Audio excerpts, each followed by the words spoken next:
La noche antes de mi boda, escuché lo que mi prometido realmente sentía por nuestros hijos. Se suponía que me iba a casar la semana pasada. No me casé porque me fui la noche anterior a la boda, después de escuchar, por accidente, una conversación telefónica que mi prometido nunca colgó del todo, una conversación con su familia que cambió, en apenas 10 minutos, todo lo que yo creía saber sobre los últimos 2 años de mi vida. Bienvenidos a Diarios de Reddit. Esta es la historia de cómo descubrí, la noche antes de mi propia boda, que la persona que pensaba que había cambiado por amor a nuestros hijos, en realidad nunca había cambiado en absoluto. Quédense hasta el final, porque necesito contarles exactamente qué escuché esa noche, y qué decidí hacer con eso. Tengo 26 años. Rodrigo, mi ahora exprometido, también tiene 26. Estuvimos juntos durante 3 años, y tenemos gemelos que acaban de cumplir su primer año de vida. Cuando descubrí que estaba embarazada, la reacción de Rodrigo no fue, para nada, la que yo hubiera esperado de alguien con quien llevaba 2 años construyendo una relación seria. Quiso, de inmediato, que me deshiciera de los bebés. No lo sugirió con delicadeza. Lo exigió, varias veces, en distintas conversaciones cada vez más tensas durante esas primeras semanas. Le dije, sin ningún rodeo, que iba a tener a esos bebés, con él o sin él. Le dije, incluso, que no le iba a pedir manutención si decidía irse, que prefería criarlos completamente sola antes que obligarlo a quedarse en algo que no quería. Siempre tuve un instinto maternal muy fuerte, y sentí, con una certeza que todavía hoy no me explico del todo, que ese era el momento correcto para mí, incluso si tenía que atravesarlo completamente sola. Rodrigo me pidió tiempo para pensar. Le di 3 días. Al tercer día, cuando yo ya estaba prácticamente decidida a terminar la relación de manera definitiva, me dijo que había cambiado de opinión, que quería estar presente, que quería ser parte de la vida de nuestros hijos. Durante todo el embarazo, fue, sinceramente, maravilloso. Después de escuchar esa llamada, volví a pensar mucho en aquellas primeras semanas de embarazo, cuando Rodrigo me exigió, repetidamente, que abortara, tratando de entender, con la nueva información que tenía, si había señales en esas conversaciones originales que en su momento no supe interpretar con suficiente claridad. Recuerdo, con mucha precisión, la primera vez que se lo dije, en nuestra cocina, con la prueba de embarazo todavía en la mano. Su reacción inicial no fue de sorpresa genuina seguida de miedo, como quizás hubiera esperado de alguien que simplemente no se sentía preparado para la paternidad. Fue, más bien, una frialdad calculada, casi inmediata, donde empezó a listar, con una precisión que en su momento me pareció extraña, todas las razones por las que un aborto era la única opción lógica para los dos, mencionando específicamente nuestros planes de viaje, nuestra libertad financiera, y la reputación profesional que ambos estábamos construyendo en ese momento. En retrospectiva, esa frialdad calculada, esa lista de razones tan bien organizada, sugería algo que en su momento no fui capaz de ver, que Rodrigo no estaba procesando, en tiempo real, un shock genuino ante una noticia inesperada. Estaba, más bien, articulando un conjunto de creencias y prioridades que probablemente ya tenía firmemente establecidas mucho antes de que yo quedara embarazada, sobre el tipo de vida que quería tener, una vida que, según entendía ahora con total claridad, nunca incluyó, de manera genuina, la paternidad como una prioridad real. Cuando finalmente cambió de opinión, al tercer día que le había dado para pensarlo, me dijo que había hablado extensamente con su mamá, y que juntos habían llegado a la conclusión de que la familia era más importante que sus propias dudas iniciales. En ese momento, interpreté esa frase como una señal hermosa de madurez, de crecimiento personal genuino frente a una situación difícil. Ahora, con todo lo que sé, entiendo que esa conversación con su mamá probablemente no giró en torno a un cambio real de corazón, sino en torno a una estrategia cuidadosamente pensada sobre cómo manejar, de la manera más conveniente posible para la reputación familiar, una situación que ellos mismos consideraban, en el fondo, un problema a resolver en lugar de una bendición a recibir. Le pregunté esto directamente a Rodrigo, en una de nuestras conversaciones de mediación posteriores, sobre qué fue exactamente lo que le hizo cambiar de opinión al tercer día. Me confesó, con una honestidad que ya no me sorprendía tanto considerando todo lo que había salido a la luz, que su mamá le había advertido, sin rodeos, que dejarme sola con 2 bebés iba a generar un escándalo social del que la familia entera iba a tener que cargar durante años, y que era mucho más manejable, según su lógica, simplemente seguir adelante y hacer que funcionara, sin importar lo que realmente sintiera por dentro. Esa confirmación, aunque dolorosa, me ayudó a cerrar un círculo importante en mi propio proceso de sanación, entender que mi instinto original, aquel que me hizo decirle que iba a tener a mis hijos con o sin él, había sido, desde el principio, el instinto correcto. Nunca necesité, realmente, que Rodrigo cambiara de opinión para poder criar a mis hijos con amor y con fortaleza. Lo que necesitaba, en cambio, era la claridad para reconocer, cuando finalmente llegó el momento, que la versión de él que había estado presente durante ese año entero nunca fue, en realidad, completamente real. Rodrigo me acompañó a cada control prenatal, tomando notas cuidadosas de cada recomendación médica, preguntando cosas que yo ni siquiera se me habían ocurrido preguntar. Pintó, él solo durante un fin de semana entero, el cuarto de los bebés, con un mural pequeño de nubes celestes que todavía hoy sigue ahí, aunque él ya no esté presente para verlo. Me acompañó, con una paciencia que en su momento me pareció genuina, durante las noches más difíciles del embarazo gemelar, cuando apenas podía dormir por la incomodidad física de cargar a 2 bebés al mismo tiempo. Se despertaba conmigo, me hacía masajes en la espalda, me preparaba té de jengibre cuando las náuseas se volvían insoportables. Incluso cuando ya estábamos en el tercer trimestre y se suponía que esas náuseas debían haber desaparecido hacía tiempo. Cuando nacieron los gemelos, Rodrigo lloró en la sala de partos con una emoción que, todavía hoy, me cuesta reconciliar con lo que descubrí meses después. Los sostuvo, a los dos, con un cuidado extremo, susurrándoles cosas que no llegué a escuchar del todo, con lágrimas corriéndole por la cara sin ningún intento de contenerlas. Durante ese primer año de vida de los mellizos, Rodrigo se involucró en la crianza de una manera que hizo que cualquier duda residual sobre su compromiso se disolviera por completo. Se levantaba en los turnos nocturnos sin que yo se lo pidiera. Aprendió, con una rapidez que me sorprendió, a distinguir el llanto de hambre del llanto de sueño, algo que a mí misma me había costado bastante más tiempo aprender. Me propuso matrimonio cuando los gemelos tenían apenas 6 meses, en una tarde tranquila en casa, sin ningún despliegue grande, simplemente los 4 juntos en la sala, con los bebés jugando en una manta en el piso mientras él se arrodillaba frente a mí con un anillo que había guardado, según me confesó, durante casi 2 meses, esperando el momento correcto. Acepté, con una alegría que sentía completamente genuina, convencida de que habíamos superado, juntos, el momento más difícil de nuestra relación, y de que lo que veníamos construyendo desde entonces era sólido, real, digno de una vida entera compartida. Empezamos a planear la boda para cuando los gemelos cumplieran 1 año, una celebración pequeña, íntima, con nuestras familias más cercanas y un puñado de amigos. Los preparativos avanzaron sin ningún sobresalto durante los meses siguientes, y llegué a la semana de la boda sintiendo, con total sinceridad, que estaba a punto de casarme con el hombre correcto, el que había demostrado, con hechos concretos durante 1 año entero, que realmente quería estar presente en la vida de nuestros hijos. La noche antes de la boda, Rodrigo salió a la sala de nuestra casa para atender una llamada de su mamá, mientras yo terminaba de organizar algunos detalles de último momento en nuestro cuarto. Escuché, desde la puerta entreabierta, el murmullo distante de su voz, sin prestarle demasiada atención, hasta que algo en el tono de esa conversación me hizo detenerme por completo. Me acerqué, despacio, hasta quedar parada justo detrás de la puerta entreabierta, sin que Rodrigo pudiera verme desde donde estaba sentado en el sofá de la sala. Su voz, que normalmente sonaba cálida y tranquila, tenía un tono distinto, más bajo, más cargado, del tipo que uno reserva para las conversaciones que no quiere que nadie más escuche. Mamá, ya sé que mañana es la boda, lo escuché decir, con un suspiro pesado. Pero necesito decirte esto antes, porque si no lo digo ahora, capaz que ya no tengo el valor de decírtelo nunca. Hubo un silencio, mientras presumiblemente su mamá respondía algo del otro lado de la línea.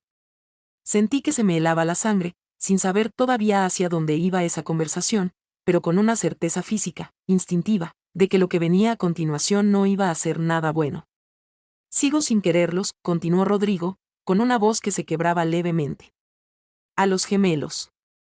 Sé que se supone que no debería sentir esto, sé que hice todo bien este último año, que fui el papá perfecto en cada foto, en cada video que le mandamos a la familia. Pero por dentro, mamá, cada día sigo pensando en cómo hubiera sido mi vida si ella se hubiera hecho el aborto que le pedí. Cada día. Sentí que las piernas casi no me sostenían. Me quedé completamente inmóvil, con una mano apretada contra la boca para no hacer ningún ruido, mientras la voz de Rodrigo seguía, implacable, destruyendo cada certeza que había construido durante el último año entero. Vos me dijiste que tenía que quedarme, que dejarla con 2 bebés recién nacidos iba a arruinar completamente la reputación de la familia, siguió diciendo. Y tenías razón, seguramente. Pero no sabéis lo que es fingir, todos los días, que amás algo que en el fondo sentís que te robó tu propia vida. Cada vez que uno de los dos llora en la noche, una parte de mí solamente piensa en todo lo que dejé de hacer, en todos los planes que tenía antes de que esto pasara. Escuché a su mamá decir algo, con un tono que sonaba, incluso a la distancia, conciliador, como si estuviera tratando de calmarlo antes del gran día. Rodrigo respondió, con una risa amarga que nunca antes le había escuchado.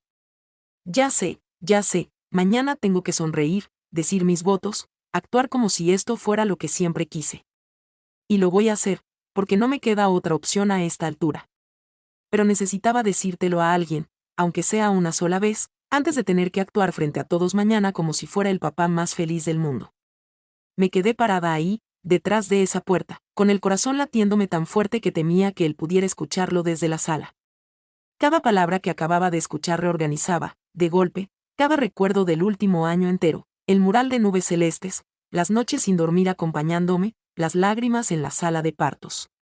Todo eso, según lo que acababa de escuchar, había sido, en algún nivel profundo, una actuación sostenida durante un año completo, mientras por dentro, según sus propias palabras, seguía deseando que esos bebés nunca hubieran existido. No entré a confrontarlo esa noche. Me quedé parada, todavía, detrás de esa puerta, durante varios minutos más, escuchando el resto de la conversación, donde Rodrigo mencionó, con un detalle que todavía hoy me cuesta procesar del todo, un plan que tenía en mente para cuando las cosas se calmaran después de la boda. Quería, según le explicaba a su mamá, contratar una niñera de tiempo completo lo antes posible, para poder recuperar algo de mi propia vida, según sus propias palabras, y empezar a viajar de nuevo, algo que había dejado completamente de lado desde que nacieron los gemelos. Su mamá, lejos de cuestionar esa idea, parecía apoyarla activamente, sugiriendo que ese arreglo iba a ser mejor para todos incluidos, según insistió, los propios bebés, que según su lógica se iban a beneficiar de tener un papá más presente emocionalmente, aunque físicamente estuviera cada vez menos disponible.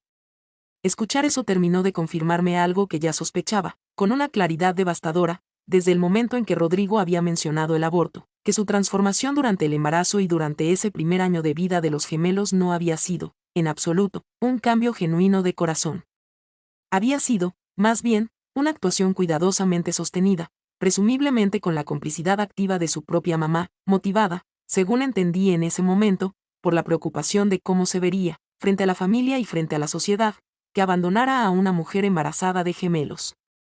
Volví, con las piernas todavía temblando, a nuestro cuarto, y empecé, con una calma que en ese momento me sorprendió a mí misma, a empacar una maleta pequeña con lo esencial para mí y para los bebés. No lloré, todavía, mientras empacaba. Sentía que las lágrimas iban a llegar después, cuando tuviera el espacio real para procesar la magnitud completa de lo que acababa de descubrir, pero en ese momento, todo mi cuerpo estaba enfocado, con una determinación fría, en una sola cosa, sacar a mis hijos de esa casa antes de que amaneciera. Llamé a mi hermana, que vivía a apenas 20 minutos, y le pedí, sin dar demasiados detalles todavía, que viniera a buscarnos esa misma noche. Llegó en menos de media hora, y entre las dos, en silencio casi total para no despertar a Rodrigo, que seguía en la sala hablando por teléfono, sacamos a los gemelos de su cuna y cargamos el auto con lo mínimo indispensable. Le dejé una nota, sobre la mesa de la cocina, breve, sin ningún reproche escrito, simplemente diciéndole que había escuchado la llamada completa, y que no iba a casarme con alguien que llevaba un año entero fingiendo amar a sus propios hijos.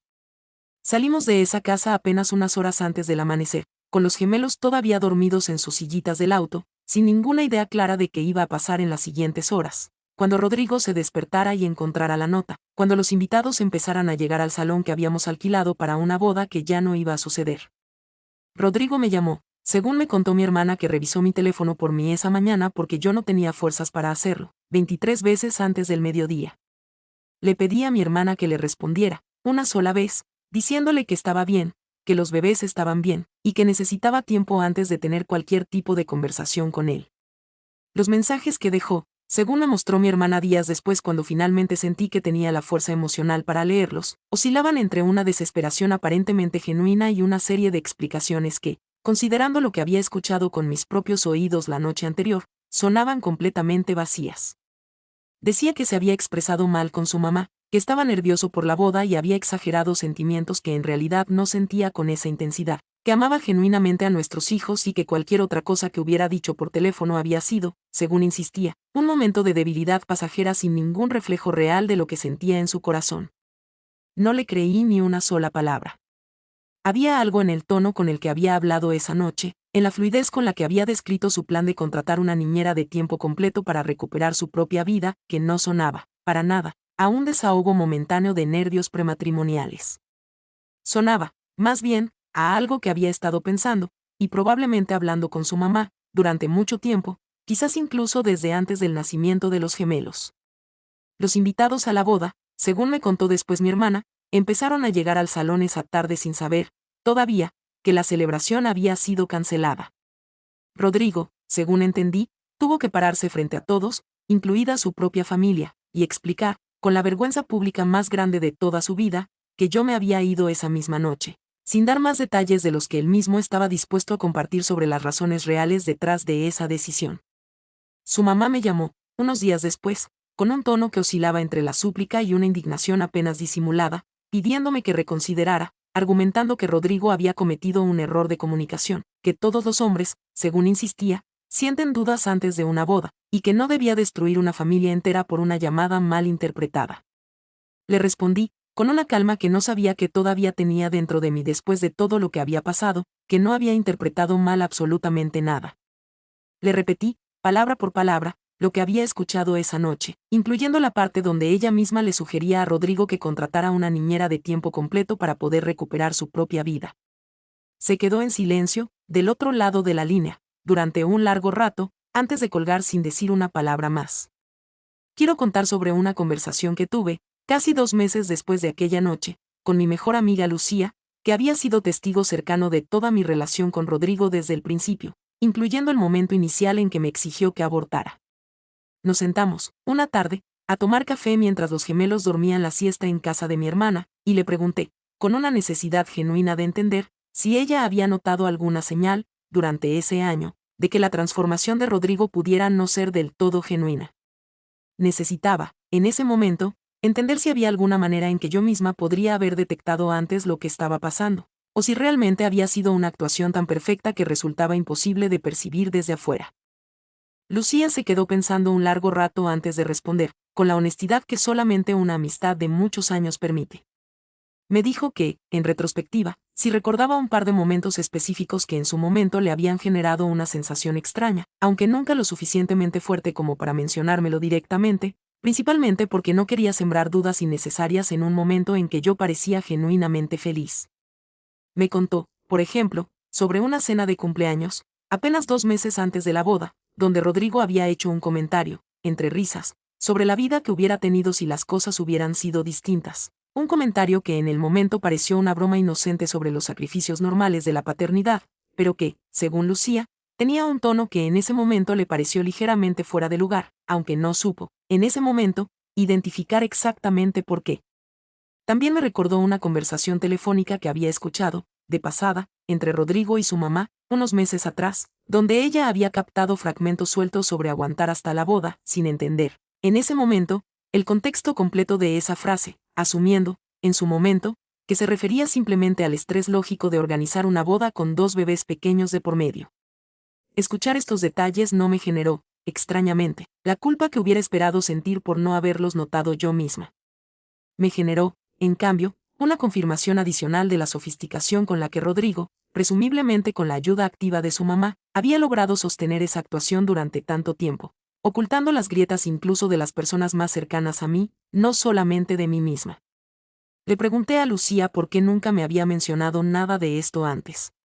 Me dijo, con lágrimas en los ojos, que se sentía profundamente culpable por no haberlo hecho, que en su momento cada señal individual le pareció demasiado pequeña e insignificante como para justificar sembrar dudas sobre una relación que, en la superficie, se veía tan sólida y tan genuinamente feliz. Le dije, con total sinceridad, que no la culpaba de ninguna manera. Le expliqué que la manipulación sostenida, cuando se ejecuta con la suficiente paciencia y sofisticación, está diseñada precisamente para que cada señal individual parezca insignificante, hasta que todas esas señales, sumadas, finalmente se revelan de golpe, como me había pasado a mí esa noche, escuchando una llamada que nunca debió haber sido para mis oídos, pero que terminó siendo, en definitiva, El regalo más importante que pude haber recibido antes de comprometerme legalmente a una vida construida sobre cimientos falsos. Acepté, casi 3 semanas después de esa noche, tener una conversación cara a cara con Rodrigo, principalmente porque entendía que, sin importar lo que hubiera pasado entre nosotros, él seguía siendo el papá de mis hijos, y necesitábamos, en algún momento, empezar a hablar sobre cómo íbamos a manejar la crianza compartida de ahí en adelante. Nos encontramos en un café neutral, sin los gemelos presentes, con mi hermana esperando afuera por si necesitaba salir de esa conversación antes de lo planeado. Rodrigo llegó con una expresión demacrada, visiblemente afectado por las semanas transcurridas, aunque en ese momento ya no sentía la misma vulnerabilidad hacia su dolor que quizás hubiera sentido antes de escuchar esa llamada. Le pregunté, directamente, sin ningún rodeo, si todo lo que había dicho esa noche por teléfono era verdad. Se quedó en silencio un largo rato, con las manos temblando alrededor de su taza de café, antes de responder, con una honestidad que, en cierto modo, agradecí, aunque me devastara escucharla confirmada de esa manera tan directa. Una parte era verdad, admitió, finalmente. No todo. Amo a los gemelos, de una manera que todavía no logro explicar del todo, pero también es cierto que hay una parte de mí que sigue procesando el duelo de la vida que pensaba que iba a tener antes de que aparecieran. Esa noche, hablando con mi mamá, dejé que esa parte hablara más fuerte de lo que debería, sin pensar en lo que estaba diciendo, sin pensar en que vos podías estar escuchando. Le pregunté sobre el plan de la niñera de tiempo completo, sobre recuperar su propia vida. Bajó la mirada, con una vergüenza evidente. Eso también lo dije en serio, en ese momento. Pero llevo 3 semanas pensando en esto, todos los días, y entiendo, ahora, con más claridad, que ese plan no venía de un lugar sano. Venía del mismo resentimiento que nunca terminé de procesar, desde el principio del embarazo, y que en lugar de trabajar en terapia, como probablemente debería haber hecho, dejé que se acumulara en silencio hasta esa noche. Le pregunté, directamente, si su mamá había sabido, todo ese tiempo, que él seguía sintiendo ese resentimiento hacia nuestros hijos, mientras conmigo se comportaba como el papá perfecto que yo veía todos los días. Asintió, con una vergüenza todavía mayor. Ella siempre supo. Me decía, constantemente, que tenía que aguantar hasta después de la boda, que las cosas iban a mejorar solas con el tiempo, que no debía arruinar la reputación de la familia dejándote embarazada y sola. Escuchar esa confirmación directa, de su propia boca, no me trajo ningún alivio. Confirmó, simplemente, con total claridad, que la decisión de irme esa noche había sido, sin ninguna duda, la correcta. Le dije a Rodrigo, esa misma tarde en el café, que estaba dispuesta a construir un acuerdo de crianza compartida, siempre y cuando demostrara, con hechos sostenidos en el tiempo y no solamente con palabras, que estaba realmente comprometido a trabajar en el resentimiento que había cargado en silencio durante todo ese primer año. Le exigí, como condición no negociable, que empezara terapia individual, específicamente enfocada en procesar el duelo de la vida que sentía que había perdido, sin que ese proceso volviera a afectar, de ninguna manera oculta, la manera en que se relacionaba con nuestros hijos.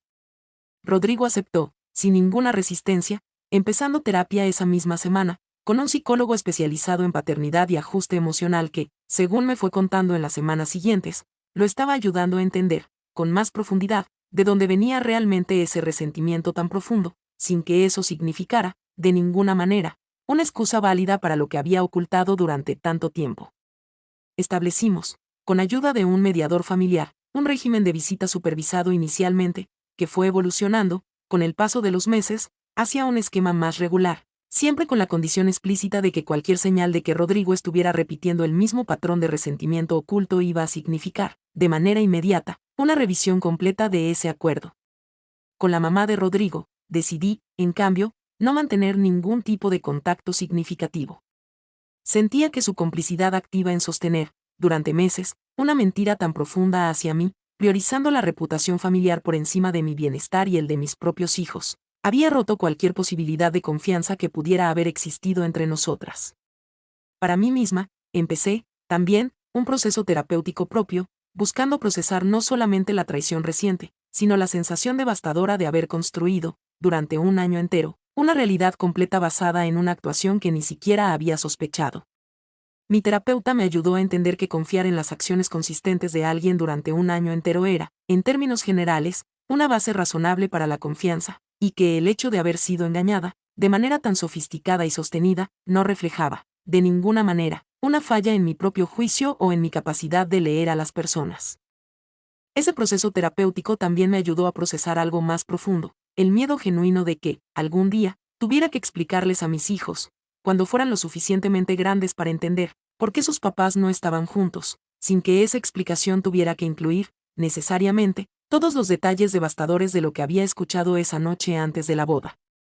Quiero contar algo sobre esas primeras semanas completamente sola con los gemelos, en la casa de mi hermana, porque creo que ahí encontré, sin buscarla activamente, una fortaleza que hasta ese momento no sabía que tenía dentro de mí. Recuerdo una noche particular, apenas 5 días después de haberme ido, cuando los dos gemelos se despertaron casi al mismo tiempo, llorando con esa intensidad tan particular que solamente tienen los bebés de 1 año que todavía no saben nombrar lo que sienten. Estaba agotada, físicamente devastada por el poco sueño acumulado durante esas noches tan difíciles, y por un momento, sentada en el piso del cuarto con un bebé en cada brazo, sentí la tentación real de llamar a Rodrigo, de dejarlo entrar de nuevo a mi vida simplemente porque la crianza en solitario se sentía, en ese momento específico, completamente abrumadora. No lo llamé. Me quedé ahí, sentada en el piso, meciendo a los dos, cantándoles la misma canción de cuna que mi propia mamá me cantaba de chica, hasta que finalmente, después de casi 1 hora, los dos volvieron a dormirse.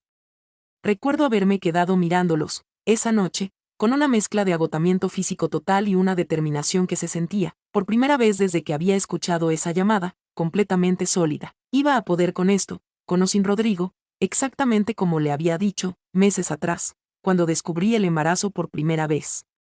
Esa noche marcó, de alguna manera simbólica, el inicio de un periodo donde empecé a redescubrir, con cada día que pasaba, la misma fortaleza que había sentido al principio del embarazo, cuando decidí, sin ninguna duda, tener a mis hijos sin importar la respuesta de Rodrigo. Esa fortaleza, que había quedado un poco adormecida durante ese año de aparente estabilidad familiar, volvió a activarse con total intensidad, recordándome que siempre había sido capaz, desde el principio, de sostener esta crianza completamente sola si era necesario. Mi hermana, durante esas primeras semanas, se convirtió en un pilar fundamental, ayudándome con turnos nocturnos, acompañándome a cada cita médica de los gemelos, sosteniéndome durante los momentos en que el dolor de la traición amenazaba con volverse completamente abrumador. Sin su presencia constante durante esos meses tan difíciles, no sé si hubiera logrado reconstruirme con la misma rapidez con la que finalmente lo hice. Con el tiempo, conseguí mi propio departamento, cerca de donde vivía mi hermana, pero con la independencia suficiente para empezar a construir, verdaderamente, una vida propia junto a mis hijos.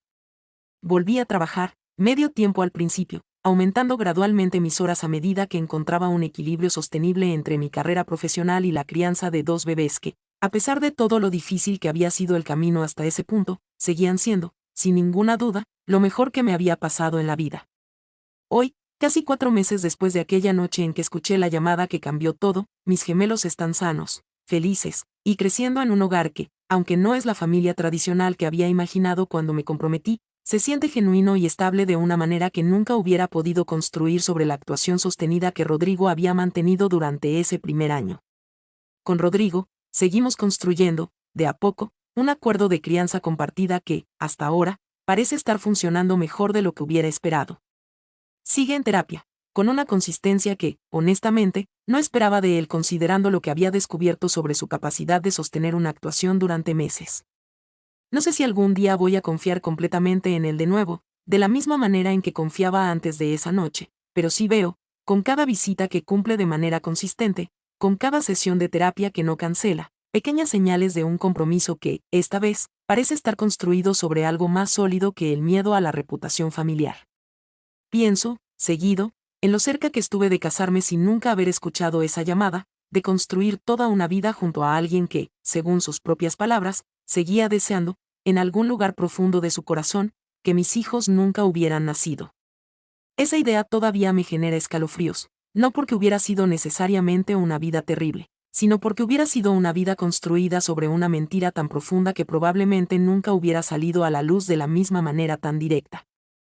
A veces me pregunto, también, cuánto tiempo más hubiera podido sostener Rodrigo esa actuación si nunca hubiera escuchado esa llamada. ¿1 año más? ¿5 años? El resto de nuestras vidas juntos, con él fingiendo, cada día, un amor que en el fondo sentía como una carga?